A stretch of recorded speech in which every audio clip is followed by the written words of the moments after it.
beri saya penjelasannya, kemudian kena betul. Oh, ternyata Yesus itu benar. Iya. Jadi kenapa, mungkin dibet dulu Bang ya, Bang Amanah. Oke, boleh. Ya. Kenapa Tuhan Yesus itu harus mati? Karena itulah cara kita mendapatkan pengampunan, dan itulah bukti bahwa Tuhan Yesus itu Maha Pengasih dan Maha Pengampun. Ada perbuatan yang nyata, yaitu melalui pengorbanannya di atas kayu salib, dia membuktikan bahwa dia adalah Tuhan Allah Maha Pengasih dan Maha Pengampun.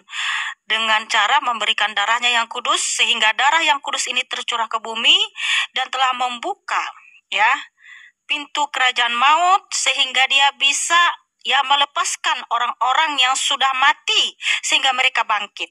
Oleh karena darah Kristus yang kudus itu, darah yang berkuasa, sehingga Tuhan Yesus turun ke dalam kerajaan maut. Dia membebaskan tawanan-tawanan, roh-roh yang sudah terpenjara di dunia kematian.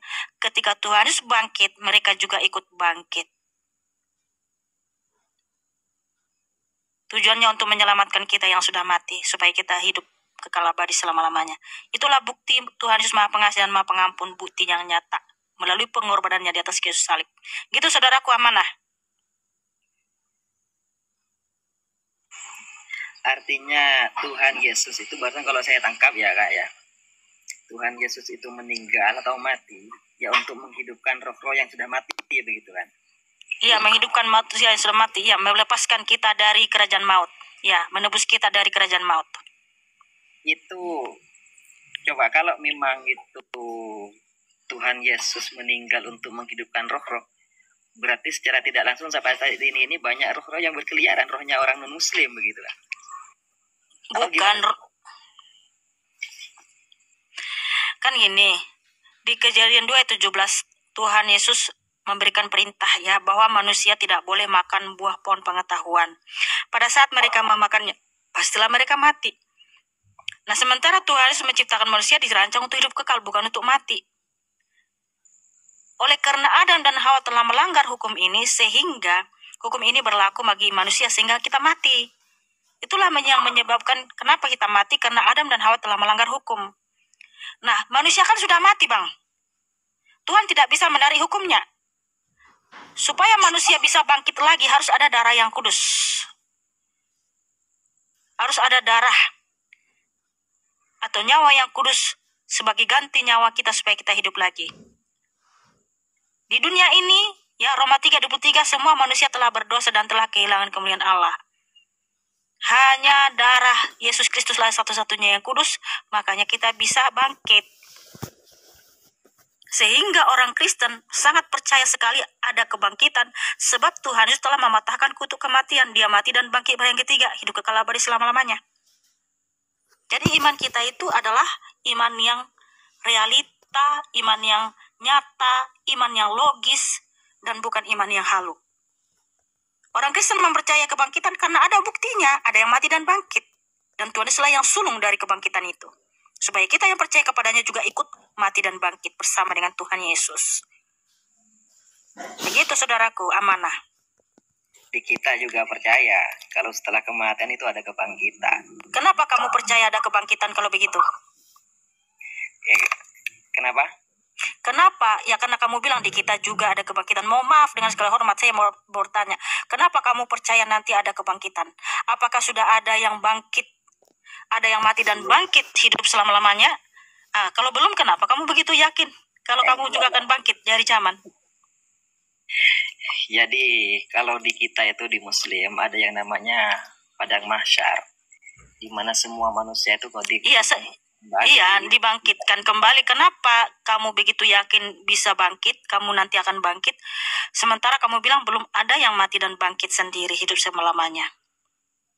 Maksudnya, ya kalau kita yakin lah, kita memang di Muslim itu sudah jelas di Al-Quran, kita sudah jelas. Iya, kenapa kamu percaya gitu, sementara belum ada yang mati dan bangkit? Jadi dengan begitu kan, saya kok ngelantur terus ada darah-darahnya. Kenapa kok Tuhan itu kok bisa punya darah gitu? Bukan ngelantur, Bang. Nah, itulah bukti bahwa kita iman itu iman yang nyata gitu loh. Kenapa kita percaya ada kebangkitan? Karena sudah ada yang mati dan bangkit, Bang. Itu buktinya Tuhan Yesus. Tuhan Yesus mati dan bangkit pada yang ketiga. Hidup kekal abadi selama-lamanya. Tetapi ketika dia mati, dia juga membangkitkan banyak manusia-manusia yang sudah mati dahulu. Sehingga mereka ikut juga bangkit. Artinya Tuhan Nah, berarti kan iman kita bukan ngelantur, tetapi iman yang benar, iman yang nyata, iman yang realistis, bukan iman yang halu, bukan yang ngelantur seperti kamu bilang ngelantur. Ternyata kamu mempercayai adanya kebangkitan sementara kamu bilang di imanmu belum ada yang mati dan bangkit. Mohon maaf, bukan yang harus kita yang bilang ngelantur.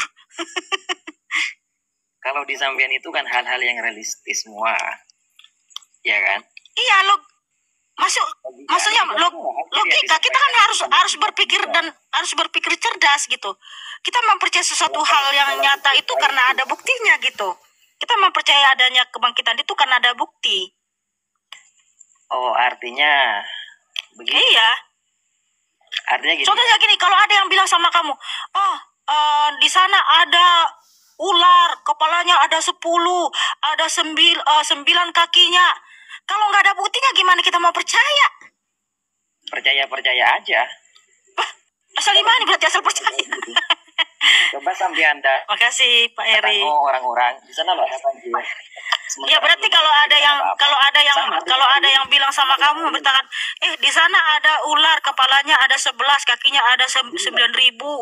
Ya kamu bilang, oh ya saya percaya, tapi nggak ada buktinya. Ya itu namanya ngelantur. Enggak. Coba bayangkan hari ini. Kalau nggak ngelantur itu apa dong? Di sini dengerin. Kemarin ada kejadian pembunuhan. Terus ada yang bilang itu bawa istrinya orang. Padahal kenyataannya tidak begitu, tapi banyak begitu orang yang percaya itu. Itu loh. Siapa yang percaya kalau nggak ada buktinya? Lah, itu kan asumsi saja kamu bilang ada yang percaya. Loh harus ada bukti, beritanya benar nggak, akurat nggak? Beritanya akurat nggak? Kalau kamu bilang seperti tadi, ada sana istrinya dibunuh segala macam.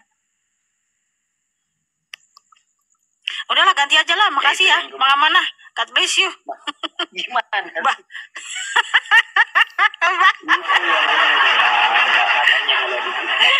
Ada realita juga dan tekstual. Realita dan tekstual. Kita bicara realita dan tekstual, Bang. Yang kita bicarain tentang kebangkitan kematian itu tadi realita dan tekstual berdasarkan fakta sejarah, Bang, bukan ngelantur.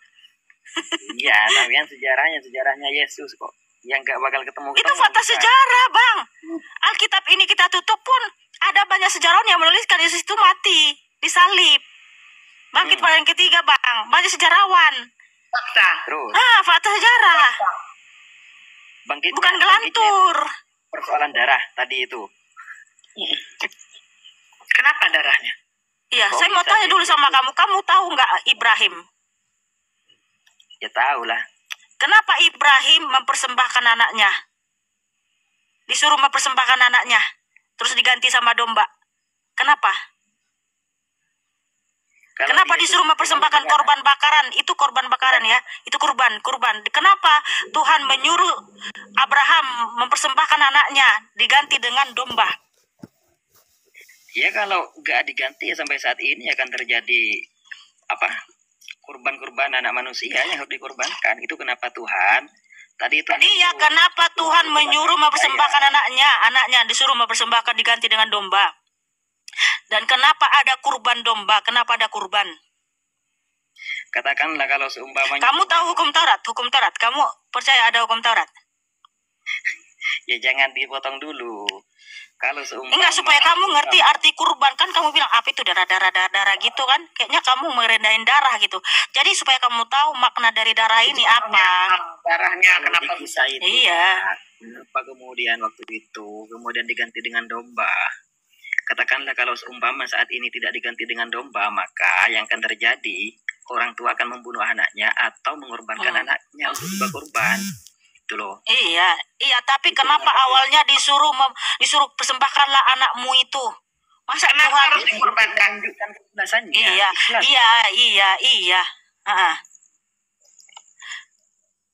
Kenapa disuruh? Kenapa? Bukankah Tuhan tahu bahwa hati Abraham itu tahu seperti apa? Tapi kenapa disuruh anaknya itu dipersembahkan? Maksudnya Tuhan sudah tahu sebenarnya begitu kan? Ya Tuhan tahu kok hatinya Abraham itu setia atau tidak sama Tuhan. Tapi kenapa disuruh persembahkanlah anakmu itu? Itu yang kemudian kita jadikan petik pembelajaran. Bahwa iya, makna dari kurban itu kan ada kurban. Sesabar itu gitu loh. Iya. Itu yang kemudian kita jadikan pegangan